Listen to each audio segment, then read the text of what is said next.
IPL 2025 ట్రోఫీని royal Challengers Bengaluru కైవసం చేసుకుంది.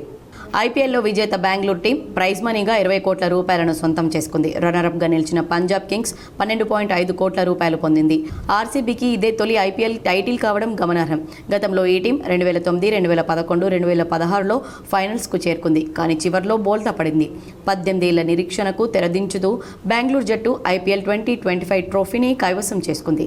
Qualifier 2లో ఓడిపోయి 3వ స్థానంలో నిలిచిన ముంబై ఇండియన్స్ జట్టుకు 7 కోట్ల రూపాయలు దక్కాయి. ఎలిమినేటర్లో పరాజయం పాలై 4వ స్థానానికి పరిమితమైన గుజరాత్ టైటాన్స్ కు 6.5 కోట్లు తమ ఖాతాలో వేసుకుంది. ఐపీఎల్ ప్రారంభమైనప్పుడు 2008 సీజన్లో ప్రైజ్ మనీ 4.8 కోట్లుగా ఉండేది. రన్నరప్కు 2.4 కోట్లు దక్కేవి. అప్పటి నుంచి క్రమంగా ప్రైజ్ మనీ పెరుగుతూ వస్తోంది.